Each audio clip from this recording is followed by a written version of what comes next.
Primero que todo, dar las gracias por esta invitación a la Universidad Academia de Humanismo Cristiano. Mi nombre es Marco Antonio Navarrete Ávila, como dijo anteriormente Marcela, kinesiólogo y magíster en educación. Y antes de comenzar, también quiero agradecer a Madeline por la interpretación. Ya voy a sacar la cámara para que se focalicen en ella y por mientras yo voy a hablar. Mi ponencia en este momento se llama Inclusión para el Presente, concepto de inclusión y singularidades múltiples para el territorio de Latinoamérica. ¿Y por qué en el territorio de Latinoamérica, dirán ustedes? Porque en realidad estamos situados en Chile y Chile está dentro de un continente donde hay una gran cantidad de culturas y formas culturales y educativas, ¿ya? Por ello, para comenzar, vamos a ver los temas a tratar.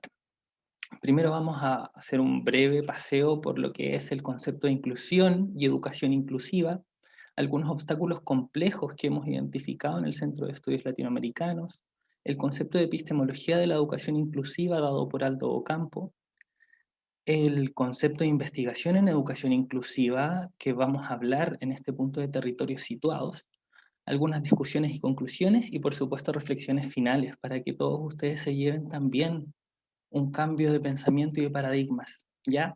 Así que como pregunta de entrada para todos, todas y todes, y como actividad de bienvenida es, ¿qué entendemos por inclusión y singularidades múltiples en el territorio de Latinoamérica? ¿Cómo lo entienden ustedes como seres humanos, como personas, como comunidades? Para partir. Y de esta forma vamos a empezar a entender que conceptuar la inclusión y educación inclusiva es una labor que ha tenido al mundo de la educación y a la sociedad misma de cabeza, debido a que en todos estos documentos, conferencias, políticas públicas, normativas, se habla que la educación inclusiva es para todos.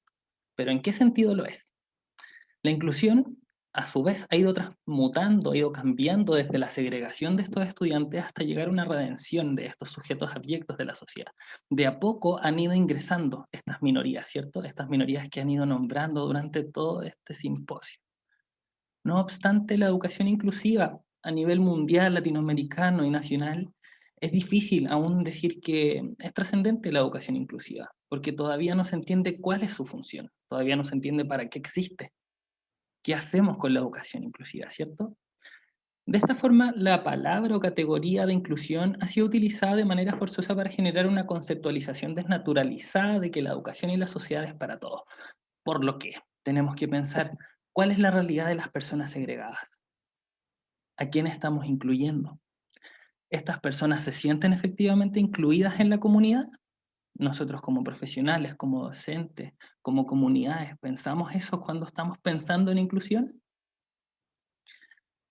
Los enfoques han ido evolucionando claramente con el siglo pasado, el siglo XX, hubieron grandes cambios en la educación, en donde Fernández Enguita en el año 98 nos da esta secuenciación desde exclusión, segregación, integración y un concepto de reestructuración, y también nos contrapone este concepto de clase social, grado cultural, género y discapacidad, que son ciertas categorías magnas en inclusión o grupos mayoritarios de exclusión.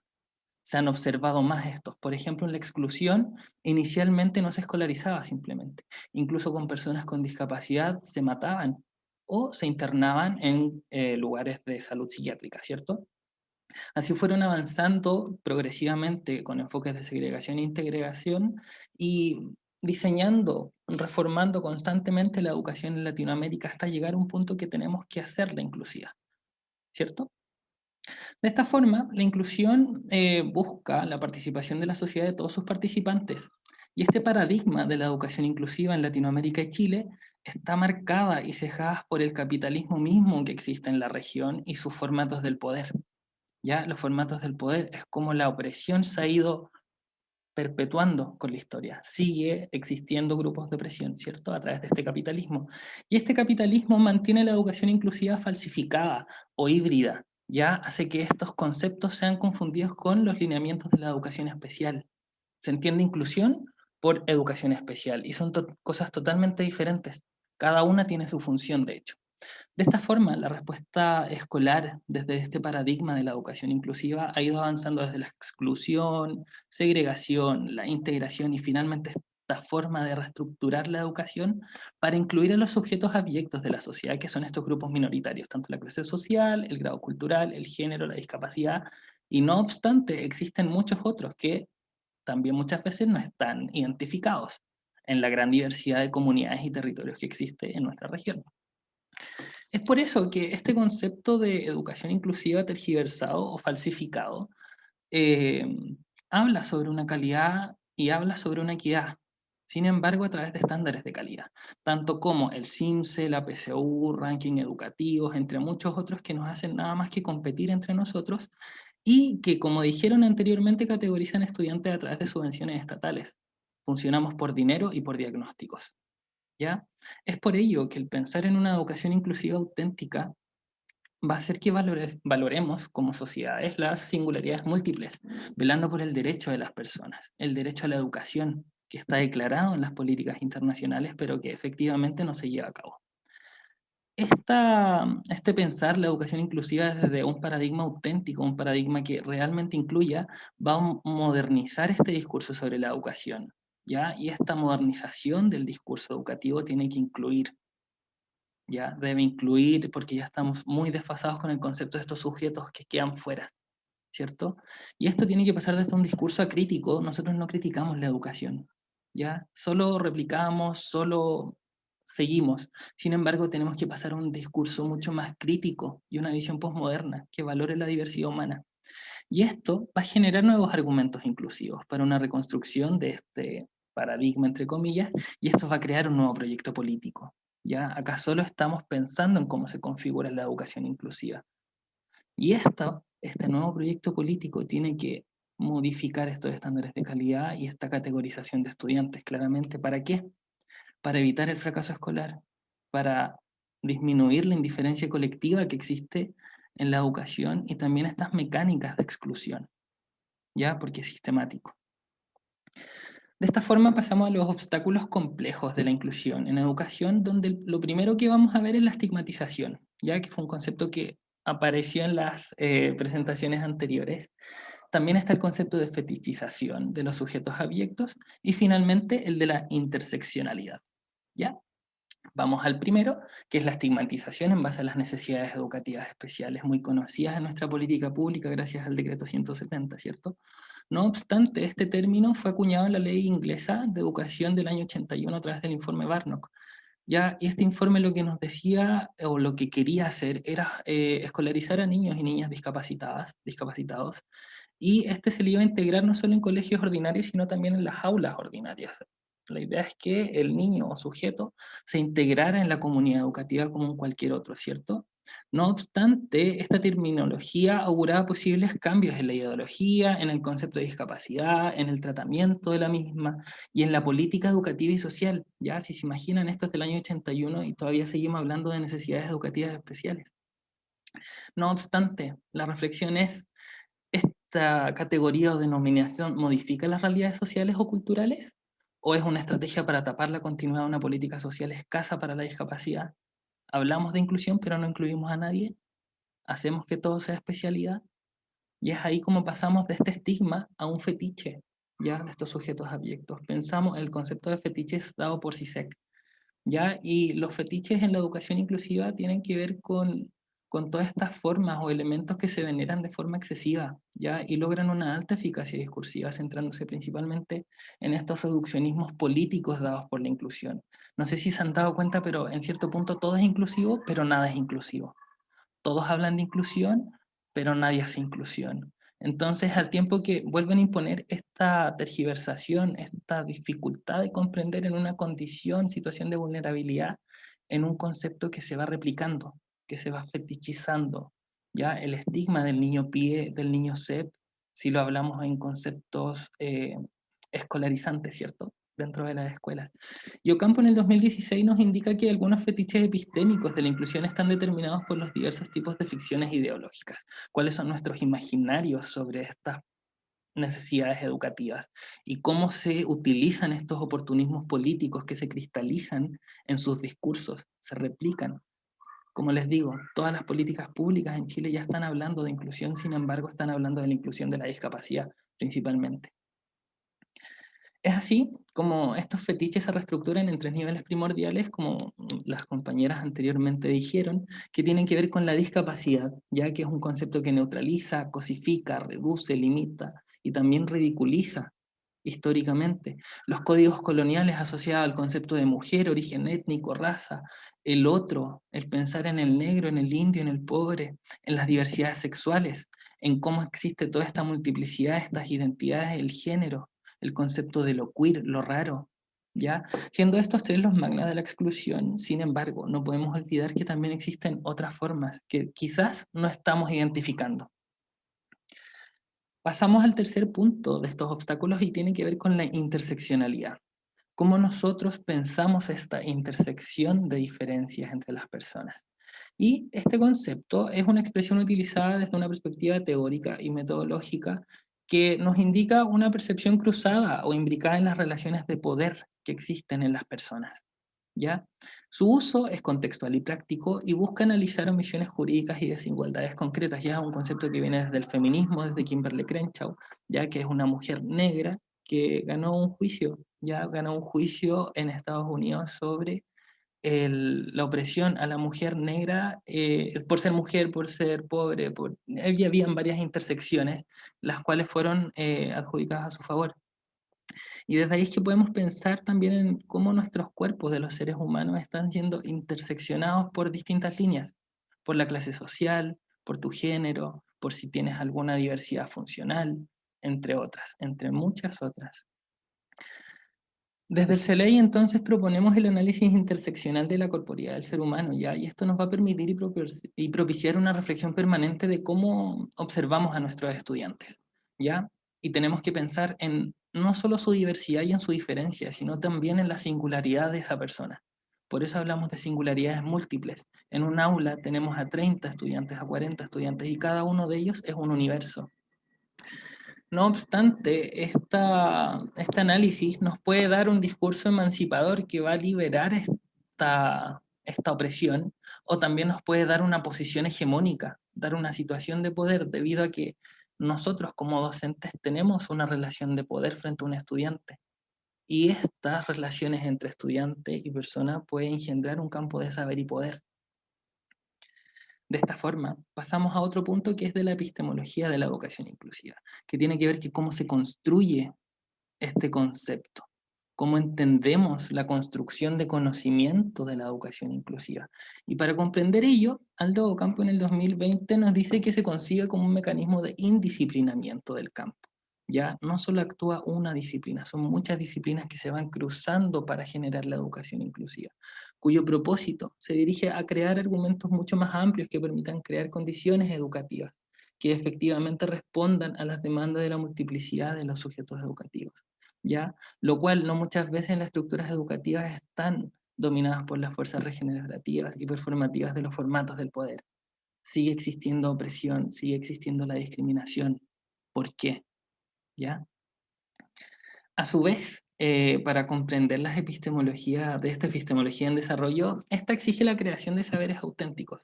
Ya nosotros tenemos que empezar a someter a traducción todos los cuerpos de conocimientos disponibles que tenemos, tanto de la psicología, de la educación, de la antropología, de la sociología, de la kinesiología, etcétera. Ya todas estas dimensiones disciplinarias tienen que traducirse para alcanzar una producción que ayude a la diversidad, que sea realmente la educación inclusiva a través de la actividad intersectorial, ya lo interdisciplinar, que todos trabajemos en conjunto para poder solucionar los problemas y las emergencias de las comunidades.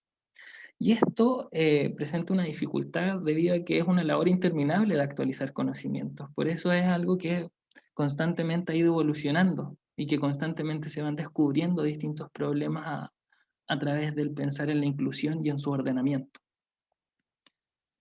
No obstante, algunos fundamentos de la educación inclusiva son, en primer lugar, el fundamento antropológico, que está determinado por la diversidad como propiedad inherente a todo ser humano, experiencia social y educativa. ¿Ya? Si pensamos en inclusión, pensamos en cómo incluimos a seres humanos. El fundamento psicológico está apoyado a la concepción de heterogeneidad como principio explicativo de la cognición humana y su complejidad, cómo entendemos el funcionamiento cognitivo y psicológico de todas las personas y cómo incluimos también esa forma de pensar. El fundamento filosófico basado en una interpretación crítica de la totalidad y en las diferencias inherentes del ser humano, cómo filosóficamente entendemos al otro, cómo filosóficamente entendemos también a la comunidad y esta inclusión. El fundamento pedagógico y curricular de esta educación inclusiva está basado en el criterio de potenciación y diversificación, como se ha nombrado anteriormente ya.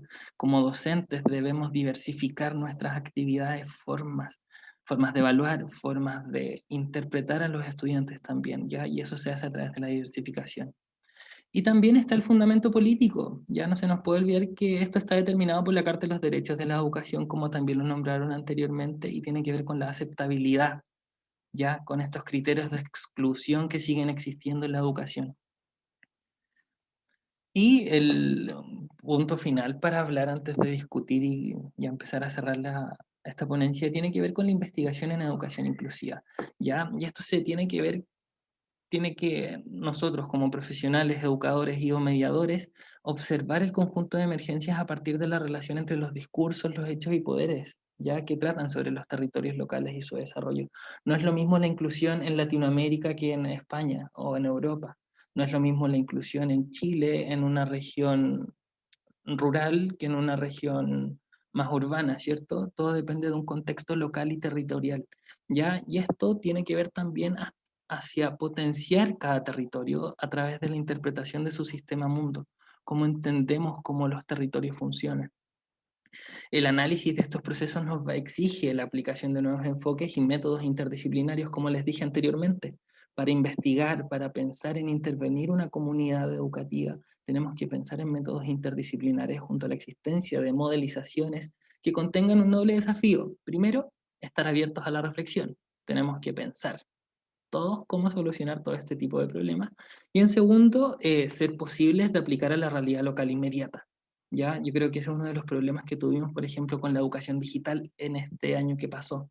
No estábamos preparados localmente para la educación online. Así, a su vez, podemos hablar de la antropología del territorio, donde esto implica reconocer el entrecruzamiento del tiempo-espacio a partir de las memorias y los imaginarios territoriales. Cómo entendemos, cómo las personas entienden su propio territorio. Y desde aquí se abren las posibilidades investigativas para tratar abiertamente el juego simultáneo de distintas formas y modos de vivir y habitar. Cómo entendemos la cultura de cada persona que queremos incluir, ¿ya? Cómo determinamos cuál es la forma correcta o más idónea, ¿ya? Y desde ahí podemos decidir qué tipo de relaciones queremos establecer con el territorio estudiado como investigadores o como docentes, ¿ya? Y cómo y qué tipo de registros son posibles de realizar, y para qué. Que nunca se nos olvide el para qué. Y es por eso que Ríos nos habla sobre capturar el territorio situado. Y esto tiene que ver con el observar las relaciones pertinentes de establecer con el territorio estudiado, donde tenemos que ver qué tipo de relaciones existen. En primer lugar, la imagen que tienen las personas en sí, en para sí y también para nosotros, sus imaginarios intersubjetivos, ¿cierto? De esta forma podemos observar la sustentabilidad territorial y ver para qué vamos a realizar los registros. Este para qué nos va a decir el cómo y qué tipo de registros realizar, porque no es lo mismo aplicar por decirle, el índice de la inclusión en Chile que en Colombia, o etcétera. Ya todo depende del territorio y del contexto histórico, cultural e incluso político. Y de esta forma, los atractores investigativos que tenemos nosotros es el habitar, el observar los imaginarios territoriales y también las prácticas cotidianas de nuestras personas investigadas, ¿cierto?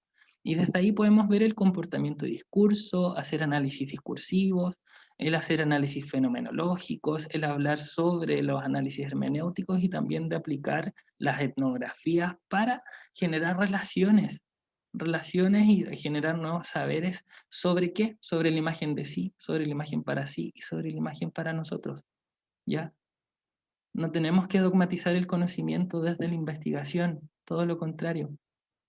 Y esta captura del territorio como forma de llevar a cabo la inclusión o de investigar la inclusión puede ser visto como una estrategia de acercamiento a los comportamientos y discursos, es decir, el hacer y decir social.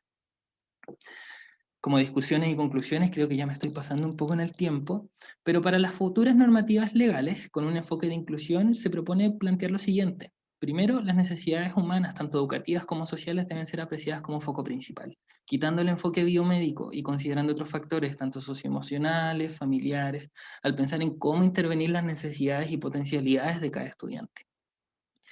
Segundo, eliminar el sistema de cupos de intervención debido a que estamos con un choque paradigmático entre la normativa del decreto 170 frente al decreto 83, la ley del 2015, la ley del 2010, ya que algunas hablan de inclusión, pero sin embargo estamos segregando con subvenciones, ya, y recalcar que eso solo genera etiquetaje y estigmatización de los estudiantes, siendo además una metodología, insisto, segregadora dentro de la sociedad misma, porque nos enfocamos más en el diagnóstico que en la persona.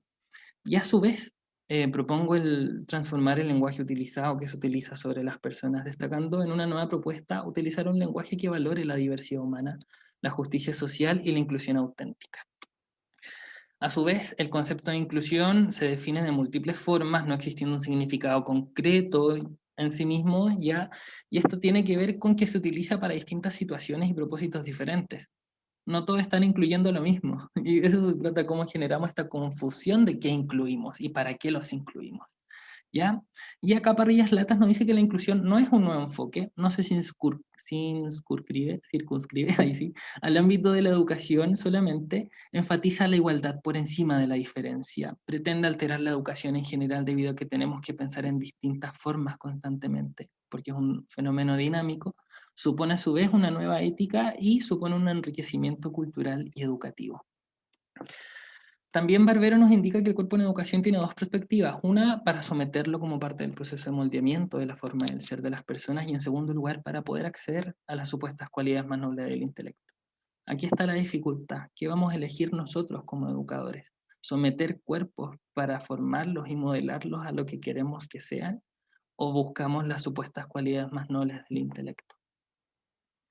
También podemos pensar que la institución educativa ignora constantemente el cuerpo humano, tanto en la teorización como en la práctica educativa, según McLaren, y a su vez se ha naturalizado el espacio del cuerpo, el territorio corporal, como el de un sujeto obediente, un sujeto que está en silencio, un cuerpo que se le prohíbe, que se le vigila y que se muestra especialmente dócil frente a estos efectos del poder dentro de una institución educativa, lo cual nos demuestra y nos muestra nuevamente cómo la exclusión es sistemática aún.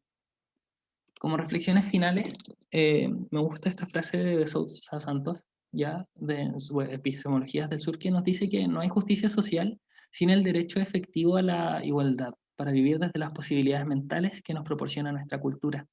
Eso es, sin derecho a la justicia cognitiva. Aún estamos hablando sobre justicia social sin pensar en que aún no se dan las oportunidades culturales para las personas. No tenemos las mismas oportunidades si naces con alguna discapacidad, si naces mujer, si naces con algún origen étnico. Aún no existe la justicia cognitiva en nuestro territorio latinoamericano y es ahí donde tenemos que dirigirnos también. A su vez, otra frase que me gusta de Tujiwai Smith en su libro A descolonizar las metodologías es que se requiere la elaboración de nuevas maneras de resistencia. ¿Ya? Se requieren de per se la educación, es una forma de resistencia constante y tienen que existir nuevas formas de resistir, nuevas formas de educar, nuevas formas de investigar y que esta confusión epistémica nos lleva a un impas al realizar las alianzas políticas. Genera confusión en la política pública, genera confusión en las estructuras educativas, los dispositivos educativos, y también genera dificultades políticas a nivel micro, ¿ya? Muchas veces los profesores, los docentes no sabemos qué hacer, ¿cierto? Con todo este cambio de normativa. Y finalmente, no comprender la polifonía de voces, la multiplicidad de diferencias o la diversidad de cuerpos, corporeidades y funcionalidad de las comunidades y territorios, tanto así como dimensionar la totalidad e infinita complejidad del significado del ser humano. Es una invitación a entender que cada uno de nuestros estudiantes tiene potencial. La dificultad es que nosotros logremos encontrar ese potencial, ¿ya? Como esquema final, como inclusión para el presente, para cerrar, tenemos que pensar en una inclusión real, en una educación inclusiva auténtica, y esto nos lleva a lo que Aldo Ocampo ha trabajado en su epistemología de educación inclusiva, donde el análisis interseccional nos va a llevar a desmitificar conceptos coloniales, conceptos que estigmatizan las diversidades sexuales, la discapacidad y también a las otras minorías, donde este análisis interseccional valora la multiplicidad de diferencias. donde esta epistemología de la educación inclusiva tiene un impacto transversal en lo social, en lo cultural y también en lo económico, como pensamos la educación, y con su discurso crítico postmoderno propone una teoría postdisciplinar.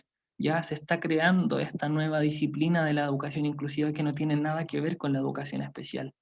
¿Ya? Tienen puntos de contacto, pero son diferentes, ¿ya? Y esta teoría postdisciplinar reinventa saberes, es un patrón de encuentro y movimiento. Aldo Campo habla sobre que es una teoría viajera, diaspórica, elástica, con múltiples entradas y rizomáticas, y que esta genera a su vez un dispositivo macroeducativo que busca transformar la educación y la sociedad. Como pregunta de salida, tenemos qué entendemos ahora después de esta ponencia, en este simposio por inclusión y singularidades múltiples en el territorio de Latinoamérica. Ahí están las referencias y con eso quiero finalizar con Inclusión para el Presente. Muchas gracias.